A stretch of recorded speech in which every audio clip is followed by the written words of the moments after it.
And but I think that reminder is important, and we'll close on this article from the New York Times because it was both fun and scary.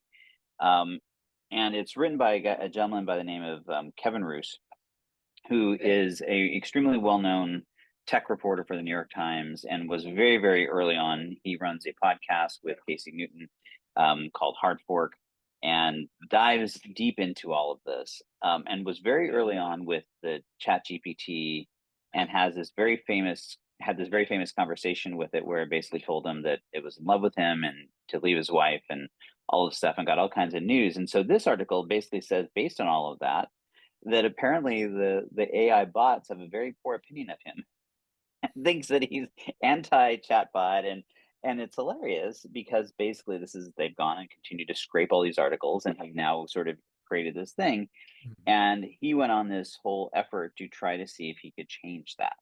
And it's introduced this whole new concept that they're now calling, just we need another acronym, AIO, or artificial intelligence optimization, the sort of modern successor to SEO. And my big takeaway is how shockingly easy it was for him to change the chatbot's perception of who he was. And it was honestly a wake-up call when I read this, and I was chuckling and cringing at the same time. So I don't know, I mean, if I put all this together, it sort of paints this picture as this reminder that we still have so far to go on all of this.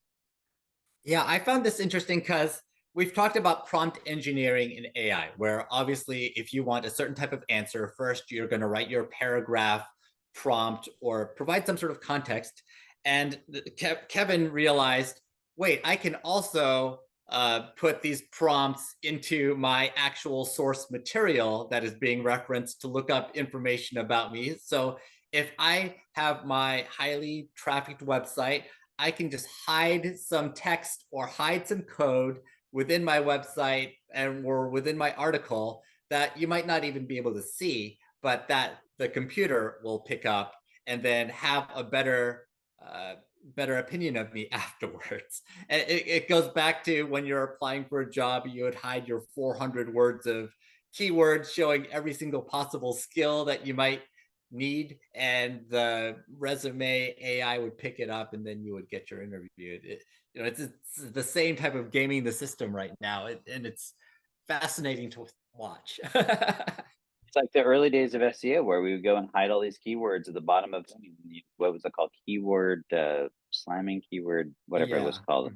Where you would do that, and that's the whole thing they're doing. And here's the thing I found most interesting. And again, if I put my CIO or enterprise IT hat on, one of the things that we clearly on this show that we've talked a lot about is that you need to augment your LLMs with in fact the process is called grounding, anchoring it to reliable data that you can use. And there's a technique called RAG, right? Retrieval augmented generation. And there's other forms of this as well, but different forms where you're actually grounding the data in something that's reputable, something that you can trust as a way to avoid hallucinations. And what I think is interesting is this is demonstrating the downside or the potential downside to that. And if I put this in a context of an enterprise IT environment, if I connect my system into my knowledge base, and then I have people that are not in a controlled fashion, or even worse, using a system to use AI to generate the knowledge in the first place, which I'm now creating these recursive loops, I run the risk of actually tainting my knowledge pool in a way that I'm going to inadvertently do this exact same thing, where I'm going to, because it's now pulling all that information and treating it as authoritative, that suddenly I potentially have an environment in which I'm not getting good information. Because that's really what happened here. It's right, because these LLMs are relying on the search data that it's pulling and treating it as an authoritative source. It's actually avoiding some of the stuff that the LLMs were doing in the first place, which was aggregating, and I needed to have a propensity of data for it to take it as truth. So it's really, I think that it has some really interesting ramifications from an enterprise perspective as we start thinking about how we apply generative AI and to things like enterprise search and other forms. Yes. From a practical perspective, I think this is going to end up just being a way of handling reputation management in the short term, where everybody is going to be gaming the system, just like social media was once gamed, as web SEO has been gamed, and then AI model builders will have to figure out how to get around this. At least it's not the first rodeo, but this is going to be another interesting. Uh, I think one of the interesting side points is that there's probably going to be one or more influencers or AI stars that get created, and people don't know why they're famous, but they'll just keep using AI, and these names will start popping up all over the place.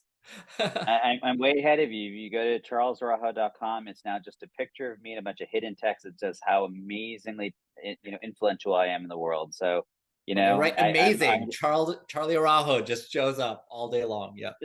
just go game the system. Yeah, it's I just I think the way to close it out, just the reminder. It's like this stuff is amazing. It truly is. It's great technology, and yet there is so much hype, and we are still, as we've said countless times on the show, we're at the beginning, not the end. We're at the beginning of the beginning. So, keep tuning in, and hopefully you kind of keep grounded in where this is really going and make the right decisions as you go forward and experiment and have fun.